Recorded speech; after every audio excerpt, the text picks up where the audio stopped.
Oh, we do have one more thing to talk about. Involving Canada. I was going to make a reaction video to this.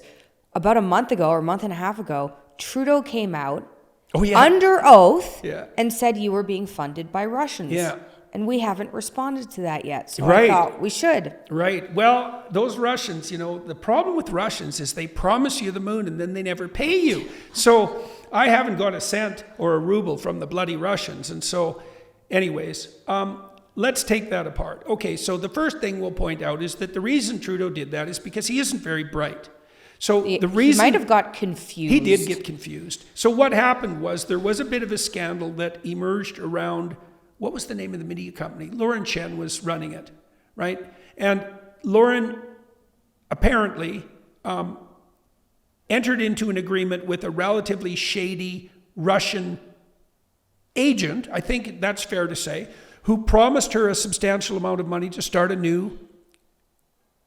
to expand her media presence into a new company, which would be center-right, online. And she involved some other people. They didn't know. They didn't know. No, They didn't know. Lauren Southern and Dave Rubin and Tim Poole were the main people who were implicated, although there's been no investigation into them. The evidence is quite clear that they had no idea where this money was coming from. They never accepted any editorial control over their content, and they were minimally involved in this new media enterprise. I watched Lauren Southern testify in front of Parliament, and one thing I would recommend to parliamentarians in relationship to Lauren Southern is you better be sure that you're smarter and more charismatic than Lauren Southern if you're going to bother questioning her, because otherwise she will slash you to death with her tongue, which is exactly what she did do, and it was quite something to see. I mean, that woman has been through hell, and I wouldn't mess with her casually, and they were messing with her casually, and it was quite something spectacular to watch her respond. It was like watching a mongoose kill a snake. And so you can go watch that. It's worth it. Lauren Southern and the Canadian Parliament. I mean, there's a mismatch.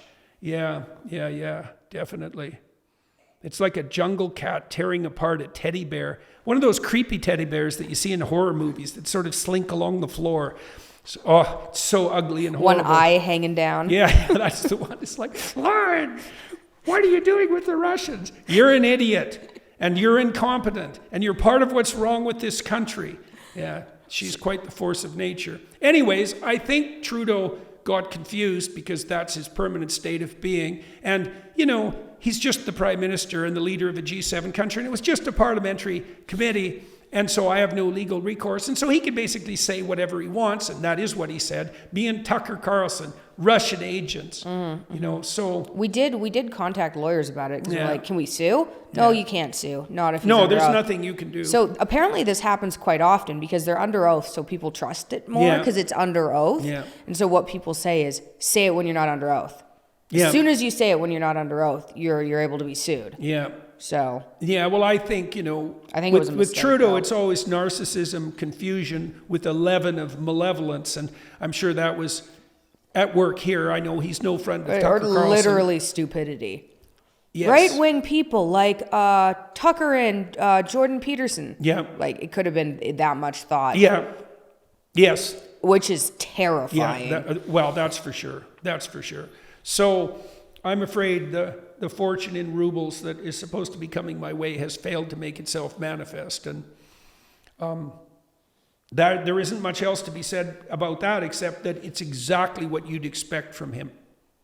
It's exactly the depth of analysis, exactly the careless reputation savaging. It's exactly the narcissism. It's precisely the lack of depth in terms of analysis.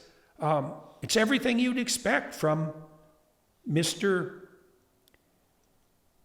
Taylor Swifty, and out there being a 14-year-old handing out friendship bracelets to, do you know, this actually happened, even though I can't believe it.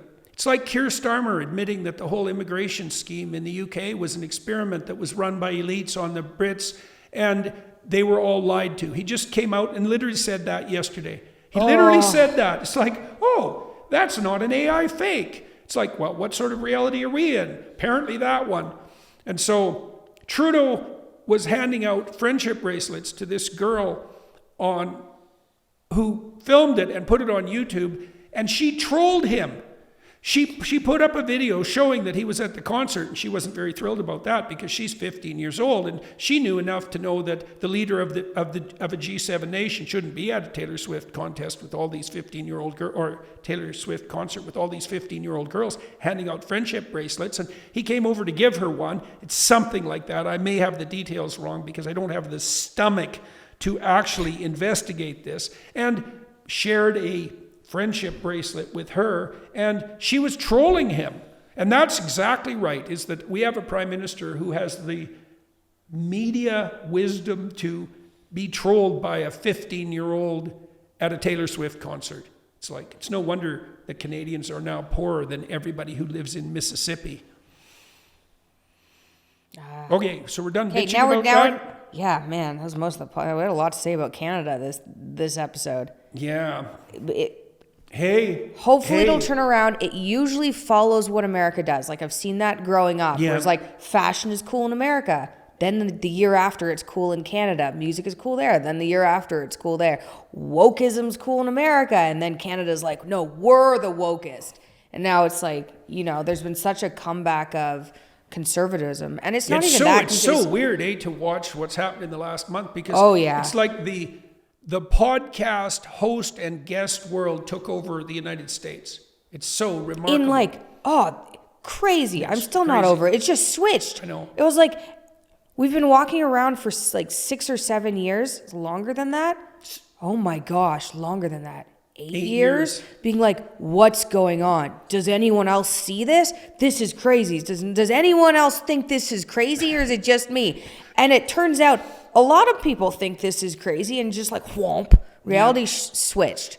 Yep. It's weird. All those undereducated working class slobs turn out to be pretty damn perspicacious when it comes to detecting reality, unlike those who've benefited from the advanced education in women's studies, for example, courtesy of the Ivy Leagues. So, So that's fun. It's so weird. I know. I said the other day, I was like, what are you going to say on Twitter that's controversial now? All the conspiracy theories are out. They were all true. It's done. Like, what's left to be like, we can complain about Canada and what's going on in the UK. Like, there's issues elsewhere, but like, which one of your views, even this college case that's pursuing you, all these things you said, it's taken so long to pursue you that like all of America agrees with everything you said. Yeah. Which is really convenient, I gotta say. Yeah, for sure.